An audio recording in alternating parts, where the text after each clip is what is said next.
Hello and welcome to another edition of Gourmet in the Making. We have here in front of you a total of 9 pounds of beautiful Berkshire pork belly. If you're going to make good quality bacon, you need to start with good quality pork belly, and Berkshire is some of the best you can get. We've cut them into individual 1.5 pound pieces, and we are also using our own Go Pound Salt Rub Your Belly pre-mixed bacon cures. The thing about making bacon is that there are two aspects. There's the rub and there's the cure. Can't really do anything with the cure because it's just the nitrite salt that's already pre-blended. It's what the USDA and the FDA require in order for bacon to be cured in a manner that's deemed to be healthful for consumption. The cure actually contains nitrite salt in it to prevent the growth of botulism during the curing process. But it's the rub portion of it that we choose to use to really make our bacon stand out, to differentiate them. And so what we've done is we've combined 6 different blends of unrefined salts and sugars to produce 6 different flavors of bacon cures that you can use at home. It's a matter of simply measuring them out, sprinkling them on the belly, rubbing them onto the belly, which you'll see in a minute, then throwing them into Ziploc bags. So all you need is pork belly, the pre-mixed cure, Ziploc bags, and 7 to 10 days of your time, and then you throw them into the oven to finish cooking them. We'll show you that toward the end of this video. We have a total of 6 different blends, as we mentioned previously. We have our original that we're going to do in the back corner. We have our herbed, which is a savory. We're going to add some fresh cracked black pepper to it. We have our sweet and spicy, our coffee, our chocolate, and our barbecue. So we're going to go ahead and put those all on, get them all rubbed up. We'll show you some clips along the way to let you see how that should look, and then we'll move on to putting them into the fridge. It's usually easiest to do the rub in a Pyrex. You just kind of sprinkle it onto the belly. You can sprinkle it into the dish as well. Let it get nice and packed into each of the edges. Rotate it around. Wipe up everything. Because we're using such a specific quantity, we know that there's not going to be anything left over like you would find in a typical dredging process. So we sprinkle it all on, get it all packed in good. Continue to do each of the 6 in the same way.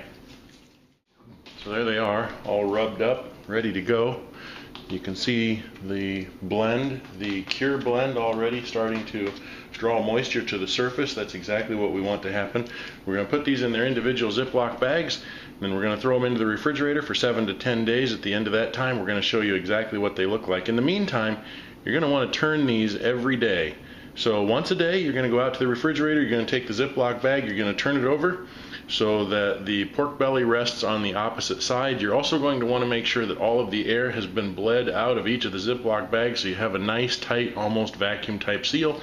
And these things are going to essentially brine in their own dry cure and juices.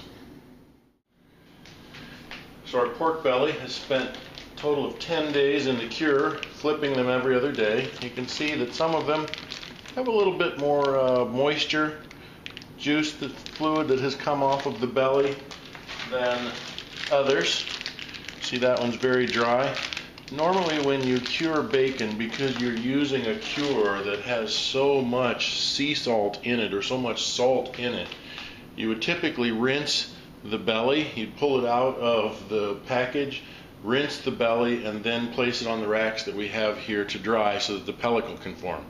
But because we've specifically blended our cure to have the appropriate ratio of salt to sugar for the flavor profile that we're looking to develop, we're not going to bother with rinsing them off. We're simply going to pull them out of the bags. We're going to pat them dry a little bit. We're going to mark them so we know which is which, and we're going to throw them into the refrigerator for about 24 hours and let the pellicle develop. So we've pulled them all out, we've patted them all dry, we've placed labels on each and every one of them, and you can see what happened during the curing process. For example, this is the chocolate. You can see the bits of cocoa that actually remained behind on the surface. You can see the discoloration of the bacon itself as it absorbed the cure. You can see the same thing on the coffee blend. You can see the actual espresso beans that have remained behind on the surface of the bacon. You can see the same with the barbecue blend, very much the herb and spice blend that was part of the barbecue rub. Same is true of the savory herb. Quite a bit of that herb blend. Remember, all of that came from approximately 25 to 31 grams per pound, or about 5.5 to 6.5 level teaspoons. So not a lot of cure at all. You can see with the sweet and spicy, you got kind of that gentle orangish pink color, which came from the habanero spice sugar that we used. And then finally on our original, which is just our Applewood smoked maple, and you can see the beautiful pink flesh kind of there in the middle. Wonderfully cured, so we're going to go ahead and throw those into the refrigerator for about 24 hours. We're going to let them air dry, we're going to let the pellicle form, and all of the things that you've just seen that are currently on the surface will be bonded into the surface with that pellicle. So our bacon is out of the refrigerator. It spent 24 hours drying, allowing the surface to form what's called a pellicle. Part of the flavor of the bacon is actually in that pellicle, and it allows it to absorb smoke if you were going to put it into a smoker. However, we are not. We've used smoked sea salts in each of our blends that allows you to enjoy that smoky flavor without the work of actually putting the bacon into a smoker. However, we do need to finish cooking the bacon off to an internal temperature of 150 degrees. So in order to do that, we're going to select the thickest piece of bacon. We're just going to use this one on the end here. We're going to stick a probe into the bacon. We've already set the temperature probe for a maximum temperature of 150 degrees. We're going to place all of this in the oven now at 200 degrees Fahrenheit. So our bacon has finished in the oven. No smoker needed. Brought up to an internal temp of 150 degrees. As you can see, we've sliced a little piece off of each one to go ahead and sample it. See how everything turned out. You hear that little bit of sizzle going on. We actually have the first piece over here in the skillet, frying up, ready to get tasted. We thank you for joining us here at Go Pound Salt. We hope your bacon curing is as successful as ours was. And we remind you, when you join us here at Go Pound Salt, happiness is just a lick away.